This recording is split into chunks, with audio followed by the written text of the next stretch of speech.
Okay, my friends, get ready, because we're going to go through the ancient biblical texts, the mythologies, all of the stories from every culture on earth. And they all had a very, very similar story. Now, something that's been missed is this statement right here. There were giants in the earth in those days. In the earth in those days. And also after that, when the sons of God came into the daughters of men, they had giant children. There was giants inside the earth in those days. And then after that, two complete sets of giants. Now, what does the mythology have to say about that? And how does that correlate to what is in what's considered to be the standard Bible? And then how does that play in with the mythology and all of the different evidence that I have found and all of the documentation that Velikovsky went around the entire world, everywhere, to every culture, and got their stories and their histories, and they all have a very, very common component to the whole deal. Everybody had a very similar story, and we're going to talk about it. And there was a great flood. There was giants. There was dragons. There was gods. There's an eternity. There's a good and there's a bad. And there's a bunch of stuff in the middle, and there was all kinds of giants and monsters and everything. And everybody recorded them. It's in the Bible too. It's not just, the Bible didn't just say, oh, there was a bunch of people. They said there was giant demons and dragons and leviathans and, you know, everything you could think of is in all of these texts. You have to look and think for yourself. Otherwise, you're just taking somebody else's interpretation, and then they all have to agree, and then you have to say, okay, I agree too. Well, I don't agree, and I will show you why I don't agree, and let's take them one piece at a time. And don't forget, they were in the earth. It's exactly what the mythology said.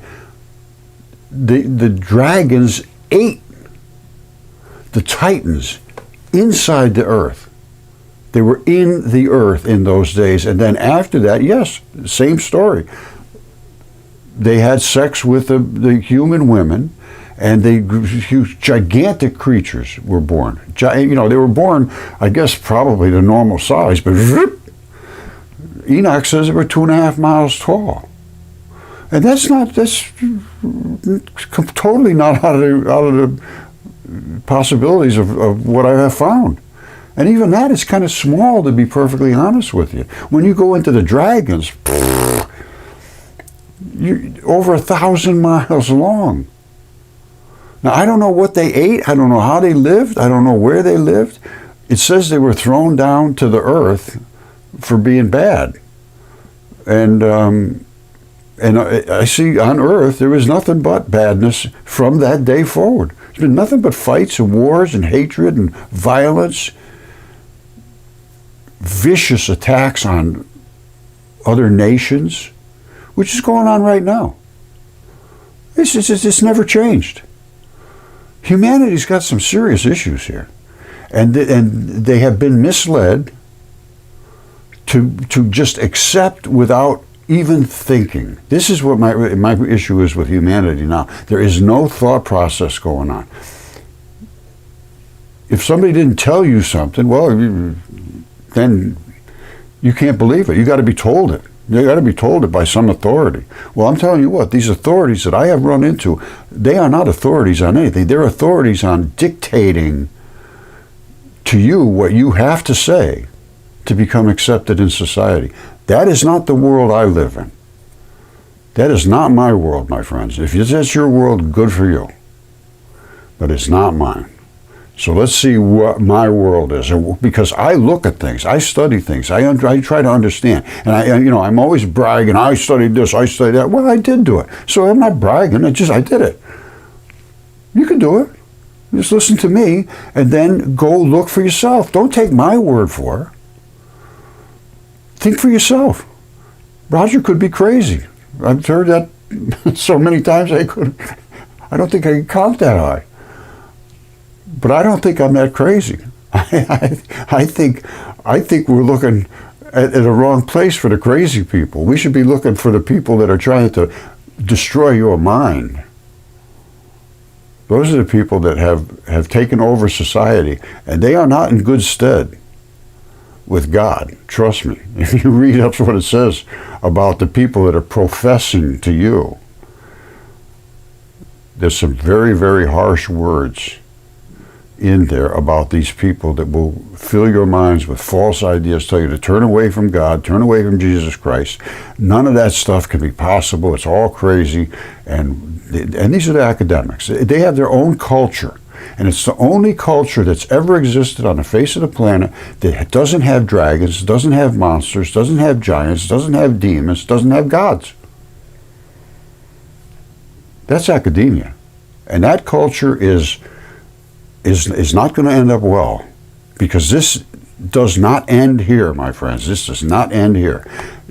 Like I said, every single culture on the face of this planet, 100%, have a very similar story about the beginning of life and about what's going to happen after you leave this physical realm.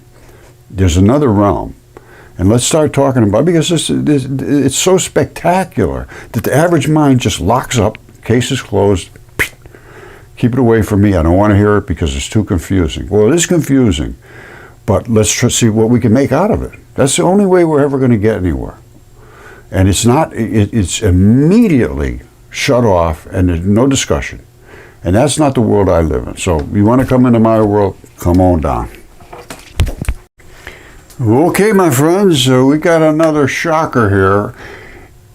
I've been trying to associate some of the early texts to the physical material evidence that I have discovered, which is the mud fossils and all the dragons and giants and all the things every single culture talked about, 100%.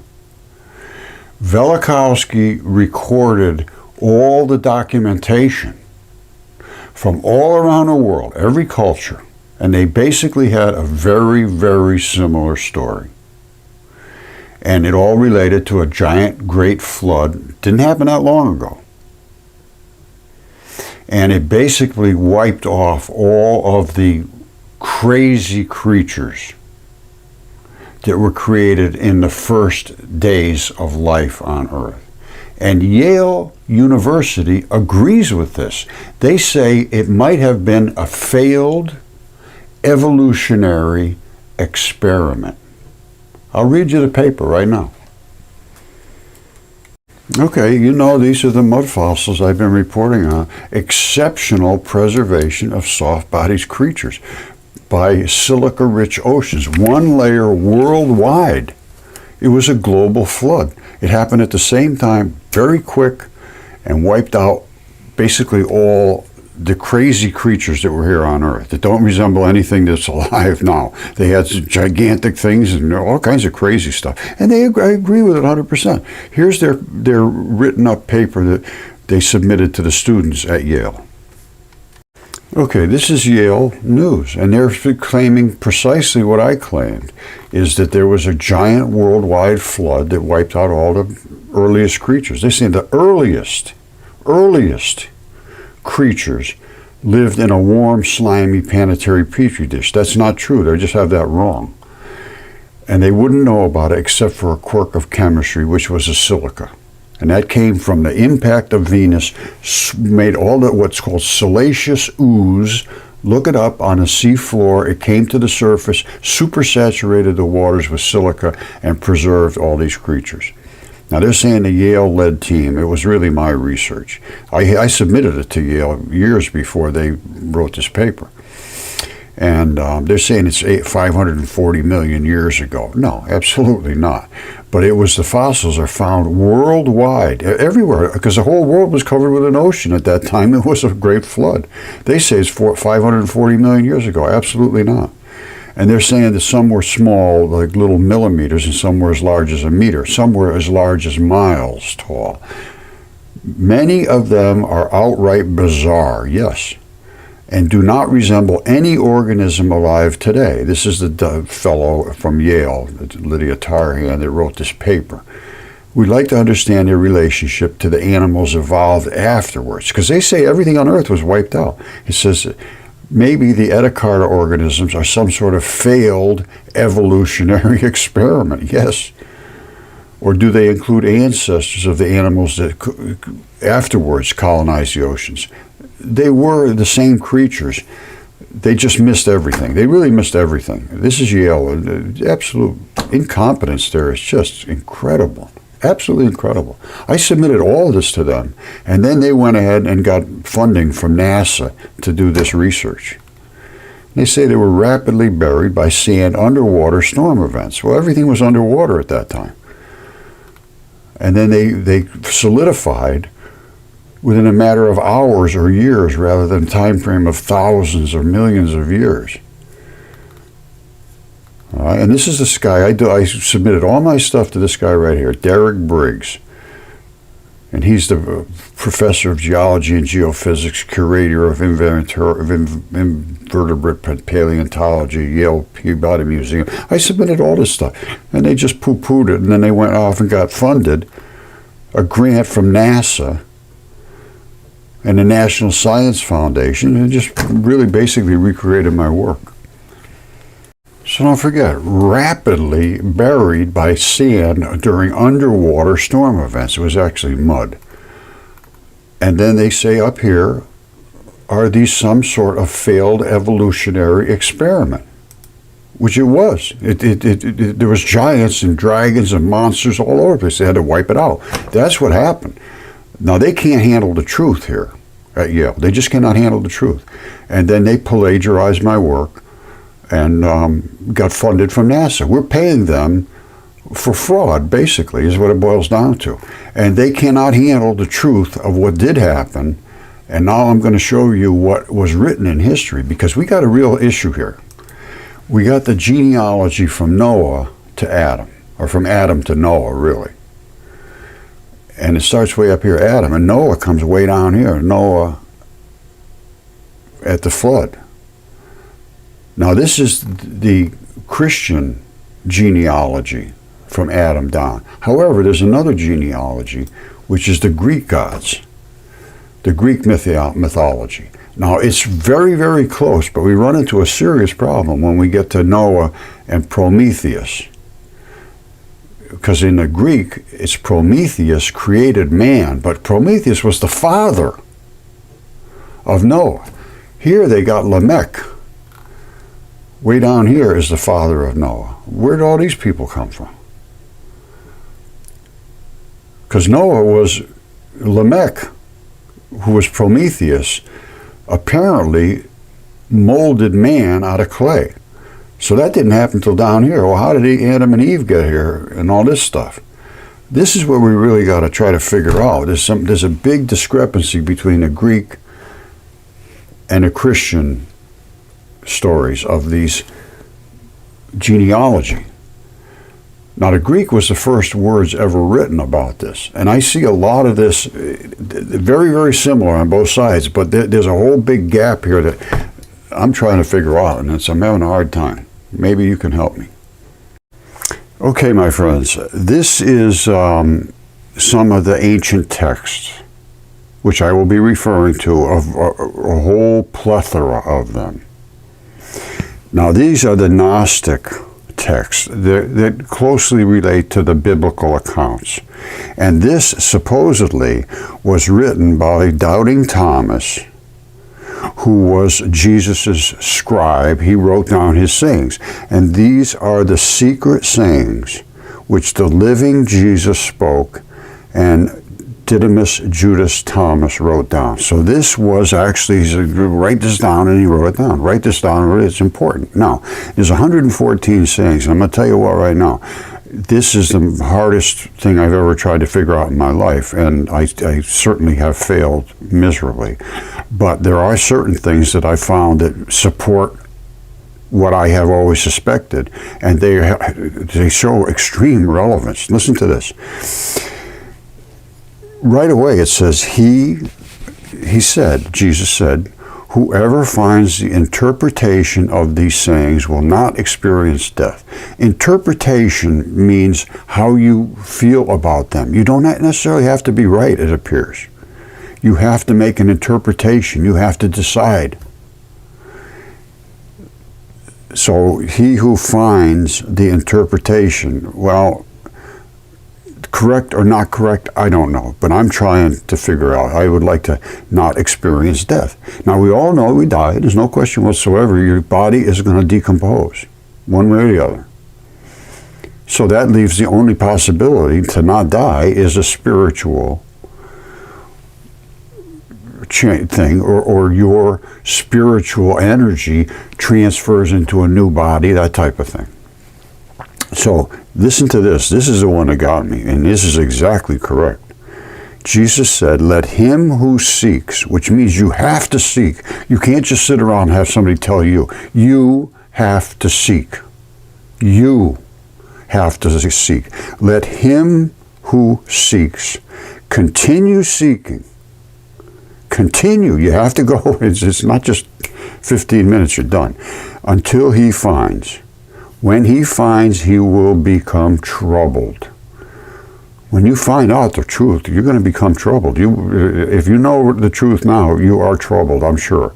When he becomes troubled, he will be astonished. And if you're not astonished by the things that I have presented, then you got no astonishment in you. So you will be troubled, you will become astonished, and you will rule over the all.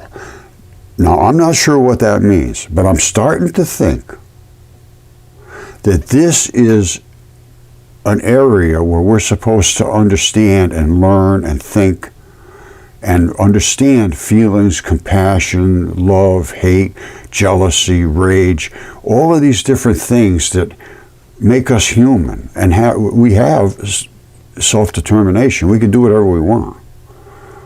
And God gave us that so that he's given us a chance. Do what you think is right. And most people end up not doing what they think is right. They do what they think is best for their particular circumstance. And I do understand that, because that's exactly how I felt. And now I feel that it's more important for the broad spectrum of everyone to be equally, brought into the humanity. Right now, there's leaders and there's followers, and the ones that we have to follow, and they basically run a society, and that's it, done. You have to do what they say, and you have to think the way they think, and this stuff here is outside of that realm. And all of this is written about it. I mean, when I started reading what they had written, it just blew me away. And these statements are just unbelievable. And he talks about all kinds of things. And this one really struck me. Jesus said, the man old in days will not hesitate to ask a small child 7 days old about the place of life, and he will live. For many who are first will become last, and they will become one and the same. What it means, I don't know. But this 7 days old could refer to the 7-day approach of Venus to hitting Earth and wiping all the stuff on the face of the planet. I read somewhere, and I can't remember where it was, I think it probably was in Velikovsky, that it took 7 days for Venus to come into Earth's atmosphere. And it came right at us, glowing hotter than the sun, because it was an extremely brilliant comet. They said, but it was the size of the Earth. And then it banged right off our atmosphere, and that's what caused the Earth literally to stop spinning. As the Earth is spinning, it hit it, and it stopped. All the waters went like this, all around the Earth, and it stirred up all of the silicates from underneath. And that's what created all my mud fossils. So that's the only thing I can think about, that 7 days. There's things in here that are just unbelievable, and there is really, I don't think there's any way anybody can understand it. But this one I do understand. Jesus said, whoever has come to understand the world has found only a corpse. And whoever has found a corpse is superior to the world. Now, there's very few, even with all the evidence I'm showing, can believe what I'm showing. These gigantic corpses. Now, this says the world is a corpse. Well, as I will show you in a minute in Apollodorus, the earth was or is a living creature. Now, is it alive or dead? I don't know. Is it a corpse now? I don't know. But at one time, it was the mother of all of these titans and everything, and they were the ones that were in the earth. All right, I'm going to read to you from Apollodorus. It's crazy. These were the ones that were in the earth in those days, and then after that, when the sons of God went into the daughters of man, then there was more. Now, I have the genealogies of the Greek and the genealogies of the Christians, and we get down to where Noah, and they're in there. But there's a whole lot of difference between, by the time you get to Noah, from the Christian to the mythology. So let's just get started. It's going to be intense. And again, this is not meant against anybody or for anybody. It's just what was written in the ancient texts and what does it support or not support. That's all. Let's get started. Now, by the way, there's another one right here. Number 80 says, Jesus said, "He who has recognized the world has found the body, but he who has found the body is superior to the world." They're both kind of confusing, but I can tell you what, the earth was or is alive and is Gaia, as I will show you in the myth, and this is not disputed, I don't think, in the Bible either. We got to look at it and see what the actual words are. They mean a lot. These are exactly the way they're said, means a hell of a lot. Now, it says if you found the world, you found the body. Now, there's bodies all over the world. Now, is that what they mean? I don't know. Does it mean, another friend of mine, Pete, says, no, I'm taking this all wrong. It has nothing to do with the physical earth, the world.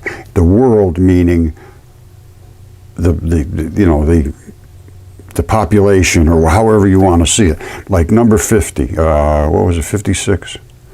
56.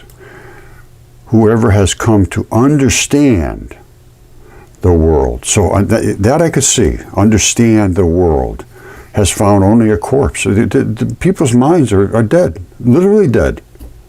So I could see that makes sense. And whoever has found a corpse is superior to the world. If your brain realizes the world is just dead-minded, well, then you are superior to the world. That makes sense. So Pete, maybe you were right, my friend. Because I always took it as, if you understood what the world was, the world is a corpse.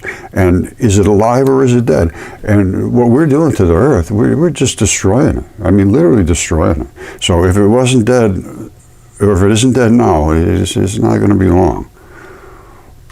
All right, like I said, we're going to see what differences and what similarities do we see. This is the Christian Bible, King James Version.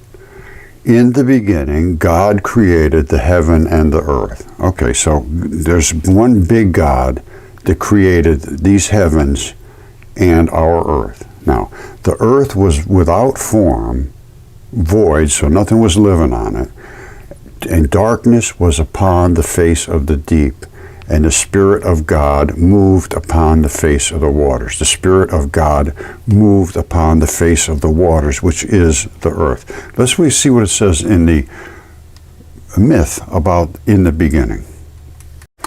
Okay, this is the library of Apollodorus. And this is all of the Greek mythology, a compendium, which means all of the myth sourced from old Greek epics, which they were the ones that were the first ones to write after the flood. Right? This is post-flood. Other was pre-flood. But they refer to the pre-flood events. But the Greeks did write in the, after, like 800 BC, Hesiod wrote about the theogony, and then he wrote all kinds of books about what the daughters of Zeus told him to write, which was our history, which was our mythological history. And here it is right here. This is basically what Hesiod wrote, and it's just unbelievable, but it's I'm beginning to think it's true, because I found Typhon, and it's written in here exactly what Typhon was like. Now listen to this. And here's what Typhon was, right down here, way down here, where they had the War of the Giants and Typhon. And then Prometheus and Deucalion. Deucalion was the guy who was in the flood, which was Noah. Here's what it says. This is the beginning of everything in the mythology. It says, Sky was the first who ruled over the whole world. So that's God had around the waters of the earth. It wetted the earth and had 100-handers. Okay, in the Christian Bible, it's a little vague. It was just created, and that's it, basically. Now here, it's talking about, it's just insanity. That's why nobody's ever considered this. It says, this is right in the beginning of Apollodorus, who compiled all of the works of the early mythological writers, which were writing literally histories. And this is from all of them together down to about 200 BC, somewhere around there. And he put it all together, and here's what they had to say. And they all basically had a very similar story. It says, Sky was the first who ruled over the whole world. The sky wrapped around the world. He wetted the earth, meaning he had sex with it, and he begat first, which he had, the babies were 100-handers. They had named Brias, Gaius, Codus, who were unsurpassed in size and might, each having 100 hands and 50 heads. That's what it says. Now, after these, Earth bore him the Cyclopses. So Sky is actually Uranus, and he is having sex with Gaia, who is the Earth. So the Earth, who is Gaia, bore him the Cyclopses, him meaning Uranus. And the Cyclopses were these here, and from whom they all had one eye on the forehead. But Sky, who is Uranus, bound and cast them into Tartarus, in the Earth. Because Tartarus is a gloomy place in Hades, as far distant from Earth as Earth is distant from the sky. Now, does that mean in the center of Earth? This gets a little crazy, but just remember, they threw him into Tartarus, and that later shows as Tartarus is inside the Earth, because somebody was eating the kids. It must have been the dragon, because I think Revelations already happened. Because then here's why I'm going to say Revelations already happened. So she was given birth to these things, and the sky didn't like them. He hated them. They were noisy. They caused a lot of problems. So he basically ate them into the earth, sounds like to me. So then again, he had more sex with Earth and had more children. And these were the Titans. All right? And these were Ocean, Iapetus, and the youngest of all, Kronos. All right? And he had daughters, the Titanides. These are the Titans. He had the Titanides, Tethys, Rhea. These are all moons. Earth grieved at the destruction of her children. So these were Earth's children, these Titans, these monsters, and she loved them as a mother. So she grieved at the destruction of her children, who had been cast into Tartarus, which is this, I believe, void inside the earth. All right? She persuaded the Titans to attack their father and gave Kronos, all right, which was the youngest, Kronos. She gave him an adamantine sickle, and that's something really sharp, apparently. And they all, except Ocean. Ocean would not agree to attack, but all the rest of them attacked him. And Kronos took the adamantine sickle, he cut off his father's genitals, right, and threw him into the sea. From the drops of flowing blood were born Furies. All right, these are the and having dethroned their father, so now they've taken their father out of the picture, they brought up their brethren, so they made them come out of Tartarus, who had been hurled down into Tartarus, and committed the sovereignty to Kronos. So now Kronos, the youngest of the Titans, is now in charge. All right, but here's what happened with him. He got scared too that they would kill him. So he again bound and shut them all up in Tartarus. and he wedded his sister Rhea. And since both earth and sky foretold him that he would be dethroned by his own son. Now listen to this very carefully, because now we're going to go back to the Christian. So he himself started eating the kids, because he was told by the earth and the sky that he would be dethroned by his own son. So he used to swallow his offspring at birth. So he would eat them. His firstborn, Hestia, he swallowed, then Demeter, then Hera, and after them, Pluto and Poseidon. Pluto, that's a planet. Poseidon, you know who he is. He's the sea guy. Enraged at this, Rhea, who was his wife and his sister at the same time, she hid out in Crete. All right, she repaired to Crete. She hid out there. When she was big with Zeus is when she hid out in Crete. So she was going to give birth to Zeus.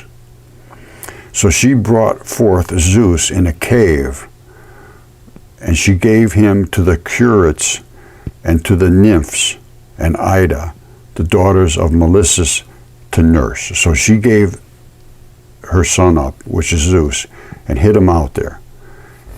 And instead, what she did was she gave, well, I'm going to read it to you. So the nymphs fed the child on milk of Amalethea, and the Curates in arms, these were their guards, they guarded the babe in the cave, and every time he would start crying, they'd clash their spears on their shields in order that Kronos might not hear the child's voice. Because Kronos wanted to eat him. He didn't know that Zeus was alive. But Rhea wrapped a stone in swaddling clothes and gave it to Kronos to swallow as if it were the newborn child. So he swallows it down and he's all happy. But Zeus is now alive, and he's going to come out and do what he said he would do, is take over. And he would dethrone Kronos. Zeus became the new god. And it goes down all about how this happened and how they slew this one and killed that one and so forth. But Zeus waged war against Kronos and the Titans. They fought for 10 years. Earth prophesied victory to Zeus if he should have as allies those who had been hurled down to Tartarus. So he slew the jailers and loosened their bonds. The Cyclopses and all this came out. And they gave Zeus thunder and lightning and all these things. And he took over. All right, now, what does it say about this in the Christian Bible? Now, I have to show you this before we go any further. This was a sect, and they were around 200 Common Era, somewhere around there. Now, here's what intrigued me about this, was they said they had an encounter with this guy called Eclipades of Aphania. And he came to Rome saying that he had a book that was given to him by a man named Euschria. The book had been revealed by an angel 96 miles high. It was 96 miles tall, 16 miles broad, 24 miles across the shoulders, whose footprints were 14 miles long, 4 miles wide, and 2 miles deep. This giant angel was the Son of God, so that would have been Jesus, who was accompanied by his sister, the Holy Ghost, of the same dimensions. All right, he came down saying, we want to get back these sinners, and there's a new way of giving them remission for their sins. But this floored me, 96 miles tall. Now, let's go to Revelations, because this is kind of stunning. Okay, this is another one of my heroes, Ovid, O-V-I-D, and he wrote 15 books here. And book 1 is about the creation, ages of mankind, the flood, and Deucalion, who is Noah, and then Apollo and Daphne, and he goes down through Hercules and all of the men of renown. And the Bible talks about there were giants in the earth in those days, and then after that, there was more giants. These were the men of renown. These are the other giants that came after the ones that came out of that were the ones that are in the earth, the Titans. So it's a little deep. I mean, it's quite deep. And all these books he wrote. Now, the first thing he says, metamorphosis is the transformation, a unifying theme amongst the episodes of metamorphosis. All those things are based on what the gods could do. And what could they do? They could metamorphosize. Ovid raises this significance, the significance of this ability explicitly in the opening lines of the poem. He says, I intend to speak of forms changed into new entities. That's his quote. I intend to speak of forms changed into new entities. Accompanying the theme is often violence, a lot of violence. I mean, there's a ton of violence. And it was inflicted upon a victim whose transformation, they transformed, became part of the natural landscape. They became part of the earth. And there's all kinds of a variety among the types of transformations. They could go from human to inanimate objects like a Nile River or whatever. They could turn into constellations. They could turn into animals, into plants. From animals and ants and fungus. From mushrooms into humans. From one sex to another. From colored pebbles into other colored pebbles. They could do anything they want.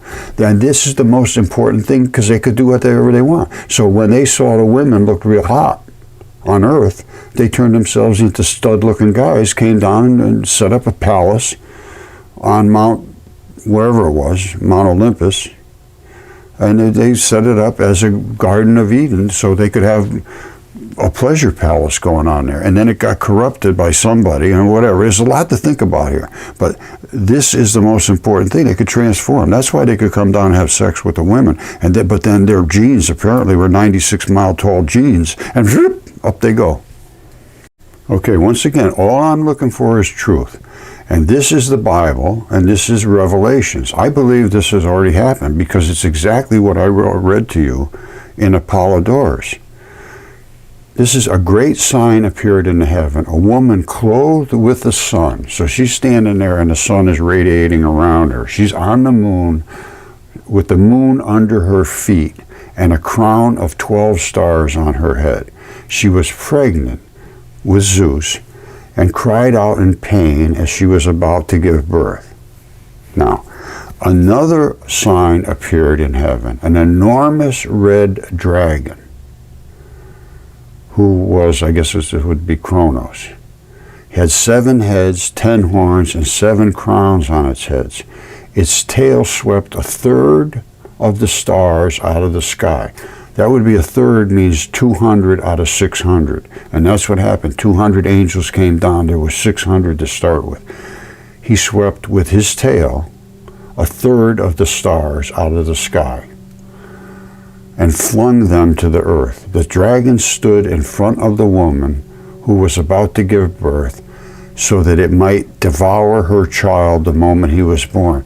That's what he did. He ate the babies. And that's what it said in the myth. It's the exact same thing. The dragon would eat the babies. She gave birth to a son, but listen to this. He was a male child who will rule all the nations with an iron scepter. And Zeus did rule all the nations with an iron scepter.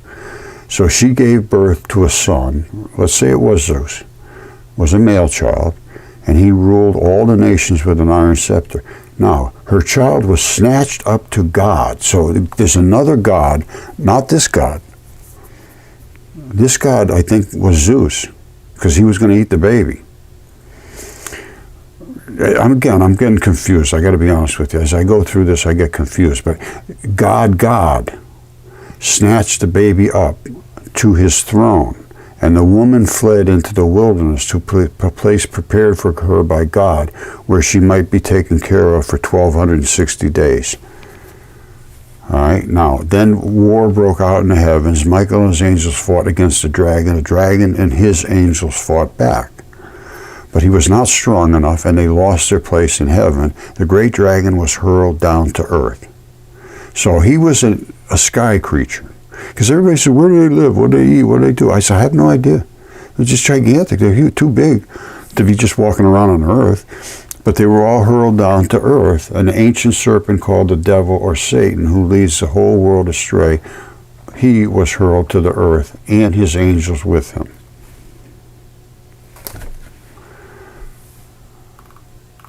All right, and it just goes on and on. When the dragon saw that he had been hurled to the earth, he pursued the woman and had given birth to the male child. The woman was given 2 wings of a great eagle so that she might fly to the place prepared for her in the wilderness, where she was to be taken care of for a time, times, and a time and a half, out of the serpent's reach. Then from the mouth the serpent spewed water like a river to overtake the woman and sweep her away with the torrent. The earth helped the woman by opening its mouth and swallowing the river. Wait till you see what I have to show you in a second. Remember this.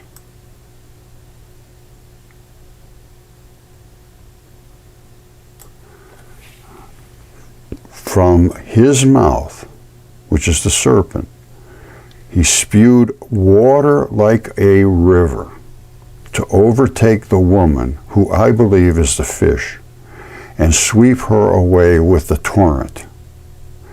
The earth helped the woman by opening its mouth, and I can show you that. The earth literally did open up and try to suck off the venom, but it didn't get enough. And it was swallowing the river that the dragon had spewed out of his mouth. Then the dragon was enraged at the woman and went off to wage war against the rest of her offspring, those who keep God's commandments and hold fast their testimony about Jesus. Now, I can show you these events happening and locked in the desert in Morocco. All of these 3 events, the serpent spewing out a river to try to overtake the woman and sweep her away, and the earth opened its mouth to swallow the river, but it still got the woman, and they're all laying right there on the face of the planet. That's Typhon, as far as I'm concerned. Now, how they went away to wage war against the rest of his offspring, it must have been in some kind of a spiritual way, because the body of the fish and Typhon are in the desert. And he is spewing out a river, and the earth is eating that river. Let me show you that. It's crazy, but this is what I'm seeing. All right, you know about the dragon and the desert and the fish. I'm going to show you another thing I have never talked about, but I'll show you in a second. This is after the battle between the gods and the titans. And the gods had overcome the giants, and they killed all the giants. All right, Earth was enraged because these were her children. She had given birth to these. So she had intercourse with Tartarus and brought forth Typhon, who is the one in the desert. And he's a hybrid between man and beast, in size and strength surpassed all the offspring of Earth. As far as the thighs, he was of human shape. And that's the only thing they talk about of being human, was the thighs. And he was of such prodigious bulk, he out-topped all the mountains. His head often brushed the stars. And it appears the stars were much closer to the earth than they are now, or maybe, anyway. It said in the Christian Bible, 1/3 of the stars were swept down by his tail, and that's possible. Now, here's the other part, is fire flashed from his eyes, and Typhon, when hurling kindled rocks, he made for the very heavens with hissing and shouts, spouting a great jet of fire from his mouth. When the gods saw him rushing at heaven, they made for Egypt in flight, and being pursued, they changed their forms into those of animals. Zeus pelted Typhon in a distance with thunderbolts, and at close quarters struck him down with an adamantine sickle. Then it goes on to talk about other things that I don't agree with. They don't make sense, because I can see these guys in the desert right here. All right, here they are. Now let's look at this carefully. This makes a huge difference if we can see exactly what it is said in the Christian Bible. All right, the earth opened its mouth to try to save the fish. Now here's the kind of things, you can't take anything word for word, or maybe you can take a word for word and I'm wrong, but they're saying that she was given 2 wings of a great eagle when the woman was trying to get away from Typhon. All right, so that she can get away from the serpent. However, from his mouth the serpent spewed water like a river to overtake the woman and sweep her away with a torrent. All right, and I'll show you that. The earth helped the woman by opening its mouth and swallowing the river that the dragon had spewed out of his mouth. All right, then the dragon was enraged at the woman and went off to wage war against the rest of her offspring. Well, these things didn't die, it appears. They're God things, so they can continue on.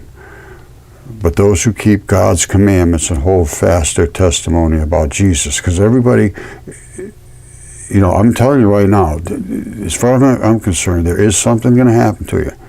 And the only one who ever talked about peace and love and kindness and took it right to the end, right to the cross, was Jesus Christ. And I haven't seen any peace and love, and there is some. There's a lot of people that are wonderful people, but those are the people that are going to be all right. But I don't see a lot of that in the ruling class. I suppose that's my point. All right, if you're getting confused, don't worry. Just remember this. Kronos was the great red dragon, I believe, and he was eating the children. And he was supposed to eat Zeus. But Rhea, the mother, hid Zeus in the cave, and they nursed him for a time and 2 times or whatever. And Kronos ate the rock, thinking it was the baby. All right, so at this point we got Zeus is alive as the god because he dethroned Kronos. All right, this really does get deep because they go into every single one of the kids and who they married and who they had for, because they're all gods. Now, so Zeus is born in hiding in this cave. Now, when Zeus was full grown, he took Metis, who was the daughter of the ocean, to help him, and she gave Kronos a drug to swallow. So Kronos had all these babies inside of him, which were the Titans. He forced him to disgorge first the stone, then the children whom he had swallowed. And with their aid, Zeus waged war against Kronos and the Titans. See, this is where it gets confusing. But anyway, Zeus waged war against Kronos and the Titans. They fought for 10 years, and Earth prophesied victory to Zeus if he should have his allies who had been hurled down to Tartarus. So he gets the Cyclopses, and they give him weapons and all that stuff I think we talked about before. And then it gets really just, these are the dawn. Taia was born to dawn, the sun, and the moon. All right, daughter of the sea. Iapetus is a moon. Asia was born, Atlas. It goes on and on and on and on. And Zeus caused oaths to be sworn by the water Styx. And I think this is when they wanted 200 of them to come down and go against the big god.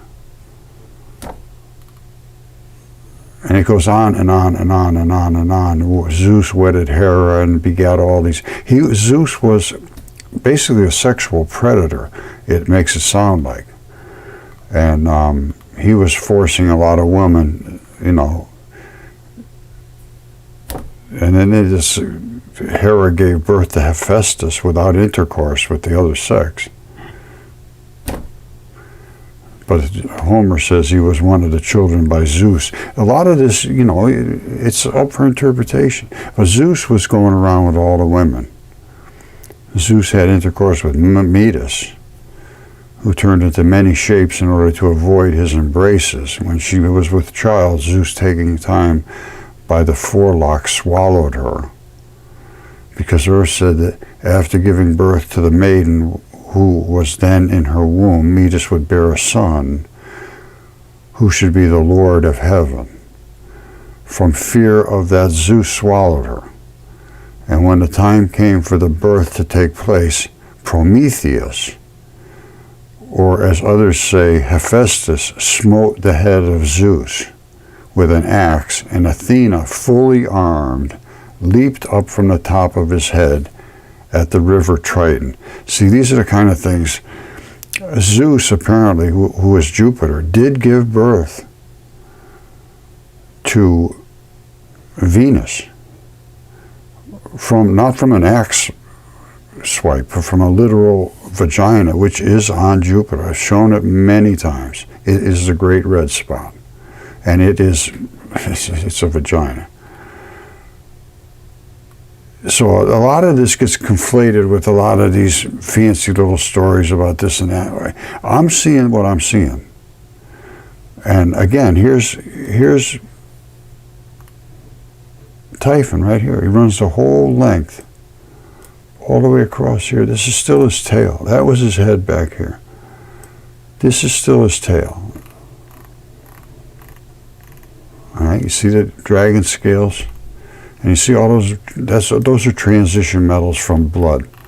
The blood has pooled down into here, and it just has to run somewhere, and it does here.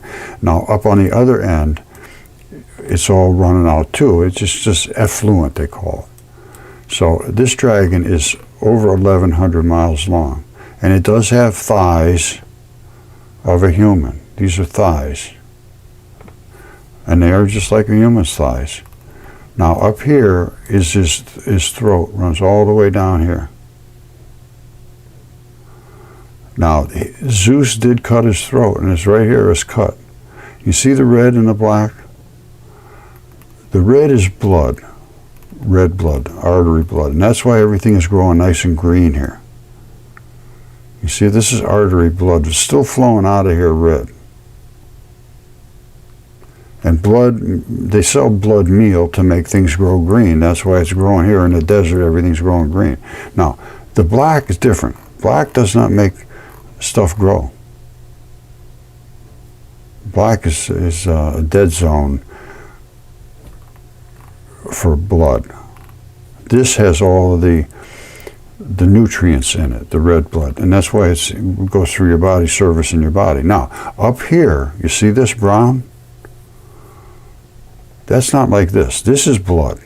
This is actual blood, like you cut your arm and blood came out. This is what's called lymph. You see all this stuff running off here? It's just a brown, slurry looking stuff. This is blood. This is not. This is a leak of a decaying body, just fluids from a decomposition of a body. Now right there is the actual throat. And we can see that is the valley of the throat. Now, of course, it's collapsed in. And these are the dragon scales of his throat. All of this is just runoff. It means nothing. It has nothing to do with his body. These are the jowls right here, and they run down into his plated throat right here. That's where he swallowed things, right down this tube. But this is the coating that would have wrapped around it. All right, and these are the scales. Now, there's all these little cleaves between a little patch of them, a patch of them, a patch of them. And the reason is so he can bend his throat like this. Otherwise, if it was all one big thing, he couldn't bend. See how they have like these little spots in between every so often? That lets him bend. But these are all dragon scales. That's not just hills and valleys. And that's his throat. And there's the other side of his throat here.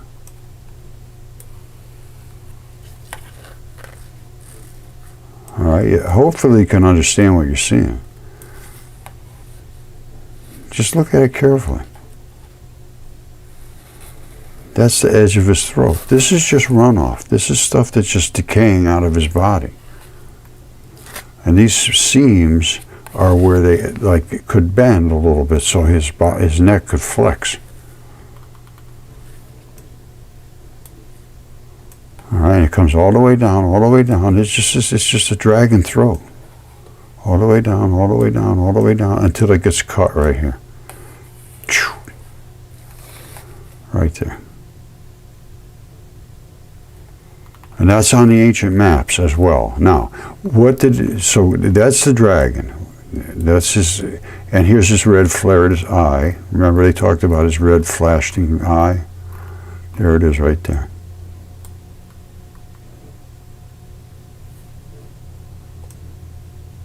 See? It's trailing off, red, whatever it is. There's his eye. Isn't that something? Now, this is this kind of flashy stuff you see on the dragons and parades and stuff. They have that little fluffy stuff going down the side. Now, he was spitting a torrent, is what it said in the Bible. It says he was spitting a torrent. Well, let's just be sure that I am right.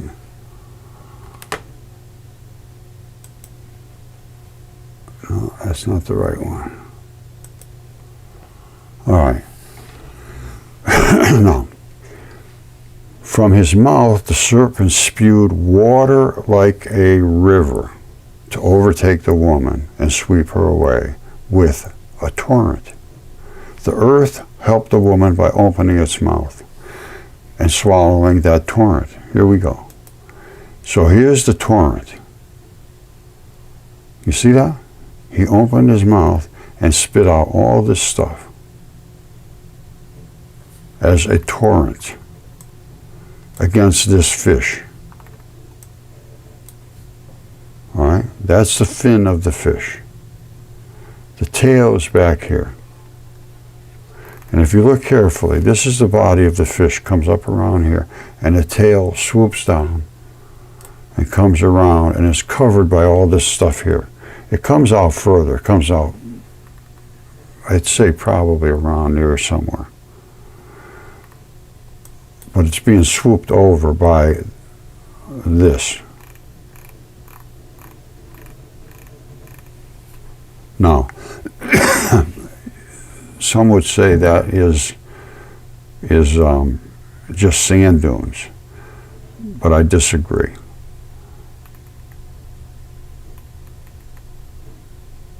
I don't think those are sand dunes. I think those are part of the creature, its skin. It's reaching out to grab a hold of the fish. Does that look like sand dunes to you? Not to me.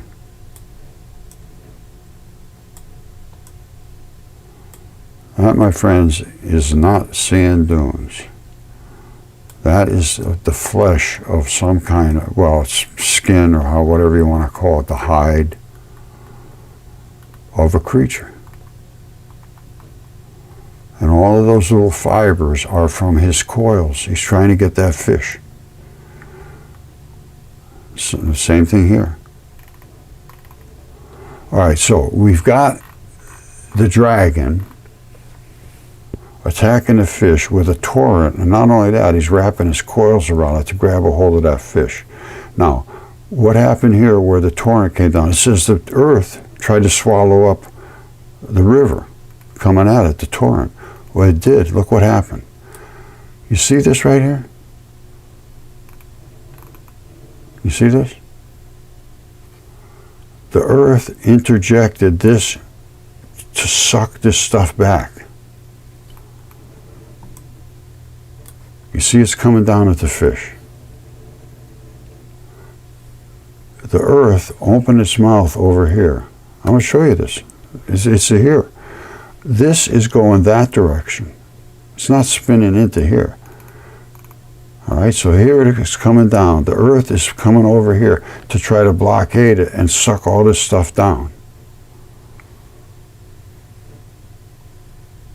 All right, you see this up here? That's 206 meters height over here. You come over to here, it's 155 meters, so it's draining down this way. You come over here, it's 141 meters. You come over here, it's 119 meters. All of this stuff is draining this way. You with me so far? This guy's spitting this out. And this strip here is all going downhill. It's accepting that stuff to flow down to here and to be absorbed by the earth. Right here, look at the earth is absorbing this. All right, give it a second to home in. This is all nasty, toxic stuff.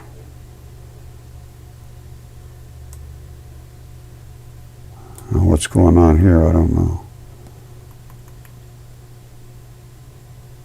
But the earth was going to absorb all of that nastiness. And it did. It absorbed a lot of it, but it couldn't. It still got onto the fish.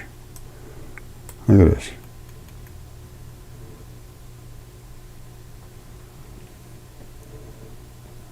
You see that? That's what ran down from where the toxic stuff was spit onto the fish. I don't know what it is, but I can show you what came out of the fish. I mean, out of the dragon. So anyway, you're down here at 93 meters. All of this has run off down. All right, so the earth, it tried to intervene by dragging it down and sucking it over, but it didn't help. I mean, it helped, but it still got zapped right here with all that torrent coming down. The earth tried to intervene by opening its mouth. I just showed you. That's pretty obvious. But the torrent overwhelmed, and it actually broke through the fish, even though this is still trying to suck all this stuff back. It can't get it back. See, it's 327 meters. Down here, it's 175 meters. It's actually intervening like a vacuum cleaner. See it? All the way across here, and it can't get it all back. It's beyond its reach from this torrent, from the fish, from the dragon's mouth. So the dragon, just exactly like it said in the Bible, spewed a torrent out. The earth tried to intervene with sucking all that juice out over to here. But some got through, and it actually ate into the fish right here. Just think if it all got through. And this is where it ate right through its scales.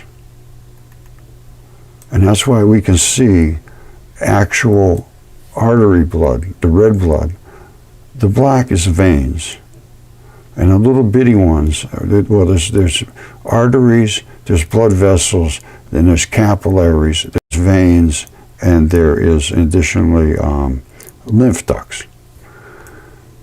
And that's what we're seeing right here, because it ate right through everything, right down to the vascular network, the blood vessels. You see here? You see where they come right at the very end, how they get real pinchy? See? Those are capillaries. And your whole body has to be flush with blood. Now, where they dump into the veins, all these little webbing is down here. You see these little bitty ones?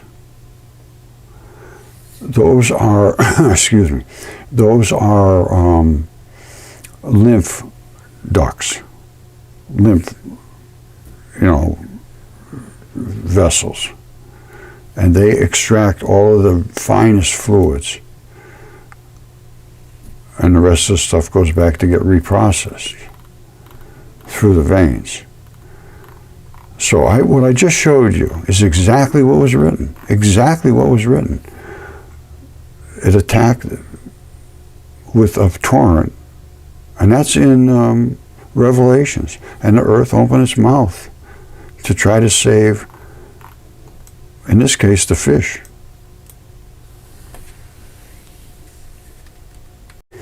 Now, if you look at it right down the line, it's the same. She was standing with her feet on the moon, obviously a gigantic creature, and the big red dragon swooped in to eat the child. She hid the child away. And this is in the Bible, and the same thing happened with Zeus, identical. And then they had war in the heavens and all that business. And then the dragon went and spewed out a torrent of water like a river to overtake the woman, sweep her away. With the torrent, the earth opened its mouth, as I showed you. All right. Now, the dragon was enraged that the woman went off to wage war against the rest of her offspring, those who keep God's commands and hold fast their testimony about Jesus. There's a lot to think about here, so I'm just presenting you with what you can see, and we did see it. You saw it. Here it is. This was this torrent coming at him, or her, or whoever it was, the woman, who was a god apparently and changed herself into a fish. It said when the gods saw him rushing at them, they changed themselves into animals. That's in the Greek. And here is where it tried to suck all that stuff up off him, and it couldn't, and it invaded the flesh here. And they are here in the desert, so that's all I can say. Now,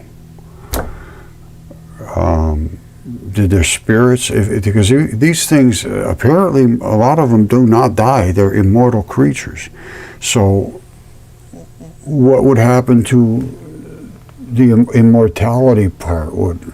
It would have to inhabit another body, or because they said they can turn themselves into anything. I think I showed you that with Ovid.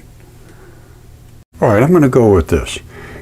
There's a great variety of transformations, from human to inanimate objects, to constellation, animals, plants, funguses, ants, one sex to another, into pebbles. So there's some kind of transition going on. They're not going to stay a pebble forever. What happens to the pebble? Does the pebble turn into something else? Or does the pebble stay there, and what entity was in it goes into another body? I don't know. But they have so many ways of morphing. I don't see where it's impossible to consider these creatures, wherever they are now, the part of them that can transform, morphed into something else and left behind the bodies. That's all I can assume, because they're here. If you can't see that, I don't know what to say. All right, there he is right there. And this is the torrent of stuff they were spitting down. Look at this. You want to talk about nasty? You don't even have a clue what nasty is until you've been here. Look at that. Now all of that stuff was spit down at the fish, and some of it got the fish, but the earth tried to suck up as much as it could. But all of this was coming down. You see it? All coming down against the fish. Now, the earth stretched out her arms to try to pull this stuff back. And it tried to pull as much as it could, but it was overwhelmed. It even had branches going down here trying to get it, but it got overwhelmed, even all the way down here. These are sucking backwards. All right, this is the earth sucking through this yellow tube. But it did get through. And as I showed you, these are the vascular networks that powered this fish's body. Because these creatures were alive, just like us. They were just absolutely, full size, to say the least. And anyway, this toxin did invade the flesh. Here, it just ate it away, and it's sucking it all back. But here, it got in. You see, it wrapped around the edge and got all the way in, the green stuff, see it? And this is the lymph fluid trying to pull it away. You see that nasty stuff coming down? And it's invading our flesh. So we're sending in these guys, which is the lymph fluids. See the pink? And it's trying to pull all this back. And it's bringing it over to the lymph nodes, which are here. And the lymph nodes can't handle it. There's another one here, there's another one here. So they're being overwhelmed by this toxin. And it's killing the lymph node that's supposed to be dealing with this influx of toxic things, but not like this. This is way too much. This is the webbing, the filters that filter out the big stuff and let the other stuff come through. And there's got to be some kind of biology going on in there, some enzymes and bacteria and so forth to deal with these wastes. These are wastes. Normally, this is a toxin. A little bit different. These are toxic and they're killing it. And they're coming from here. And that came from the dragon's torrent, which is right from here.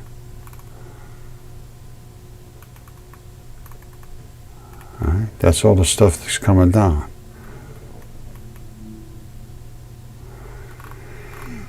So I see a lot of similarities between the ancient myth and the physical evidence and the Christian take on the whole thing as well. But Revelations, everybody thought it was going to be down the road. To me, it looks like it already happened. And I think, hold on a second, I got to look into Mother Shipton. I think she said basically the same thing as this. Let me just look into it, hold on. Wow. That's all I can say is wow. This is Mother Shipton talking about what I believe is a 7-day approach of Venus coming at us. And Jesus said something about a wise man will ask a child of 7 days old about the fate of the universe, something like that. And this says, for 7 days and 7 nights, man will watch this awesome sight. The tides will rise beyond their ken to bite away the shores, and then the mountains will begin to roar, and earthquakes split the plain to shore. And flooding waters rushing in will flood the lands with such a din that mankind cowers in muddy fen and snarls about his fellow men. He bares his teeth and fights and kills, and secrets food in secret hills. And ugly in his fear he lies to kill marauders, thieves, and spies. Man flees in terror from the floods, and kills and rapes and lies in blood, and spilling blood by mankind's hands will stain and bitter many lands. And when the dragon's tail is gone, man forgets and smiles and carries on to apply himself too late, for mankind has earned this deserved fate. Yikes. Anyway, this is not good. Now, that's Mother Shipton. She's looking into the future, it sounds like to me. And she lived in this cave. I believe this is somewhere in England. But some of these oracles appear to have abilities that, you know, I'm telling you right now, there are connections to the other world. And I have felt it myself. That's how I got all started in all this. You know, I don't like to talk about that kind of stuff because it makes you really sound way out there, but I'm so far out there that it's harder to get any further. But I had got a message, go look in the woods. I found the giants, and I was blown away. I couldn't believe it. Nobody else could either. I had them DNA tested, CAT scan, all 9 yards. They're true. That's what they are. Still nobody would pay any attention. They still won't pay any attention because it overthrows everything. And it validates a lot of this very, very, very difficult to hard to believe things. And especially these ancient myths and so forth, and the biblical text. The biblical text, that does not float well in the academic world where the educated people live. They think it's just silly and nonsense. But we can talk about it and see what it makes sense. All right, so this is just way out of control crazy. So if you want to read all down through here, it's just staggeringly crazy. But now we're going to get down to the war of the giants and Typhon the dragon and Prometheus, who they claim was the father of mankind and also was the father of Deucalion, who is Noah. So we're going to go up here to Prometheus. All right, well, back here it says Prometheus molded men out of water and earth. He's the one that molded men out of water and earth and gave them also fire, which Zeus was not happy about. And Zeus learned of it, and he ordered Hephaestus to nail Prometheus to Mount Caucasus, which is in Scythian mountains. On it, Prometheus was nailed there and kept bound for many years. Every day an eagle swooped on him and devoured the lobes of his liver. And they grew back at night, and then the next day they'd do the same thing again. This was the penalty of that Prometheus paid for the theft of fire, until Hercules afterwards released him. So Hercules intervened and got him out. And he's going to talk about, as we shall show in dealing with Hercules. This is the original text now. And Prometheus, now Prometheus is the one that made mankind out of clay, had a son. His son was Deucalion. Deucalion in the Christianity is Noah. All right, which would make Prometheus Lamech, I believe. We're going to go into the genealogy in a minute. And there's a big difference going on here. Here's where it really gets crazy. Because Prometheus was the father of mankind, and he was the father of Deucalion. And Deucalion reigned in the regions about Pythia. He married Pyra, the daughter of Hephaestus and Pandora. And listen to this. Pandora was the first woman fashioned by the gods. Not Eve, it's Pandora. And she had the box of evils, and I guess that's what Eve did. She, like eating an apple, she opened the apple up and all the evils came out. Pandora opened the box up and boop, everything came out, except hope. But she was the first woman fashioned by the gods. Now, when Zeus was going to destroy the men of the Bronze Age, which the giants, all these monsters, this crazy stuff, Deucalion, who was Noah, by the advice of his father Prometheus, constructed a chest. Having stored it with provisions, he embarked in it with Pyra, right, which is his wife. So Noah and Pyra take off in this boat. Zeus poured heavy rain from heaven, flooded the greater part of Greece, so that all men were destroyed except a few who fled to the high mountains in the neighborhood. And some of them did live. But Deucalion, floating in a chest over the sea for 9 days and as many nights, drifted to Parnassus, and there, when he rain ceased, he landed and sacrificed to Zeus, the god of escape. Now listen to this. This is really cool. Zeus sent Hermes down to Deucalion, which is Noah, and said they're going to allow him to choose what he would. What do you want to do? And he chose to get men. He wanted men.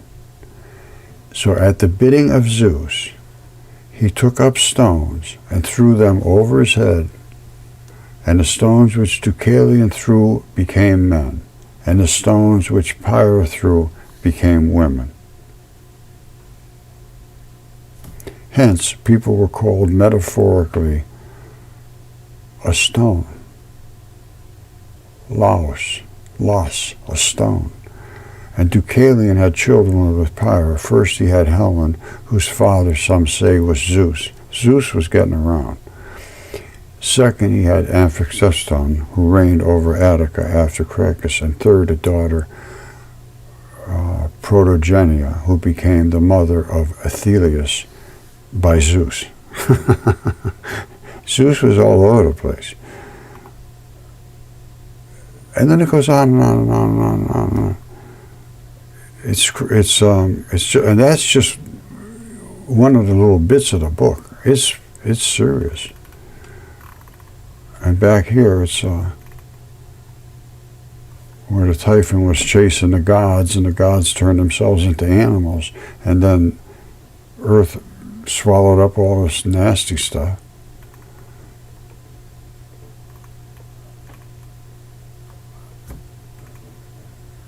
Zeus, I mean, okay, my friends, there is no other way than to put it than it is extremely confusing, it's unsettling, disturbing, marvelous, all the things that Jesus said it would be. You'd be disturbed, you would marvel.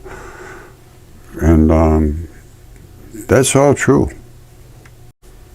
Okay, as I told you, it's tough to fit these two into relation with each other, the Greco-Roman myth versus the Christian Bible. Now, they say the earliest god in this family tree is Kronos, and he was a titan who ruled over the other titans before he was castrated by his son Zeus. Now, Kronos actually castrated Uranus. And I never read that Zeus castrated Kronos, and he was banished from Mount Olympus, which was their party palace, where he became known as Saturn. And Kronos' children were known as the Olympians, or the Titans. They included Zeus, which is Jupiter, Poseidon, which is Neptune, Hades, which is Pluto, Hera, which is Juno, Demeter, Ceres, Apollo is Apollo, Artemis is Diana, and Hephaestus is Vulcan. Now, some of these are planets. I mean, this was what was going on. It says next was Gaia, mother of Earth. After Gaia came Uranus. See, this is not in the correct order. Uranus and Gaia were number one, who created the Earth. Next was Rhea, who gave birth to the Earth. Some of this doesn't make sense, I got to be honest with you, but they're talking about the family tree and how to put it together. Now, this is the family tree for Adam and his crew. And it comes down Adam and Eve, and it comes all the way down till you get down to Lamech, who was in the Greek would have been Poseidon, and Noah, which is son, was Deucalion. And then these are the sons of Deucalion, which is Noah. So there's a lot of digging here to do, and I know it's going a lot longer than I thought I would do it, but it's and it's very, very confusing. But I'm going to just tell you, the bottom line for me is I see the only one that came in total peace and was willing to pay the price for it was Jesus Christ. Now, they said he could do all these miracles, and he said a lot of things that stack right up into line about there being a corpse and a body, and we come from the light, and a bunch of other things that he did say that really struck me as being, he's informed, he knew. So the Son of God, it appears to me that that's accurate. Now you obviously have to make up your own decision, but it's very confusing. And I am going to put my faith in Jesus Christ. He's the only one who came in peace. He said, look for me and you'll be all right. And as far as I can see, there's some terrible stuff that could happen to you after you die, and there's some good stuff could happen to you. Or maybe nothing's going to happen to you. I don't know. But all I know is the only one that came here in peace was Jesus Christ. And that's where I want to go, somewhere where there's peace and love and compassion and friendship and brotherhood and all those things that you've always heard were the good things in life. And I don't see them being real prevalent anymore. I think things are headed into that realm of badness, or are in that realm of badness right now. And how much more that can last, I don't know. But I'm going to leave it at that for today. Again, this is just, I don't mean to offend anybody, and I'm just a guy putting one foot in front of the other and see where it comes. Because, at one point I had no religious belief whatsoever, if you want to call it religion. And now I am a devout Christian for Christ. And I feel that there is, I didn't think anything would happen to you after we died. It's all over. But now I'm almost certain something's going to happen. Now, if I'd have known this when I was about this big, I would have done things a lot different. Because, I've done things that I'm not proud of whatsoever. And I would like to be looking back on my life and say, boy, I was really good. I was perfect, and that's just not my life. So I'm asking for forgiveness, Jesus. And I'm doing what I'm hoping that you want me to do right now, is to spread the word that this stuff is all true. And people have to start paying attention to it in that light. And then they make their decision. That's free will. Free will means do what you want and pay the consequences. That's what free will is all about. And this is the time when you get to exercise it. So, anyway, I love you all, and I'm sorry to try I'm sorry I'm probably confusing you, and I don't mean to. But I hope it stimulates your interest in learning for yourself. Because if you just listen to me, you're just listening to me. You have to think about the things, maybe think about the things I'm saying, go find out the things that you can put your hands around. But I think, just like Jesus said, seek and don't stop seeking until you find what you think is right. I found a lot of things that I thought was right, and then I realized they're not right.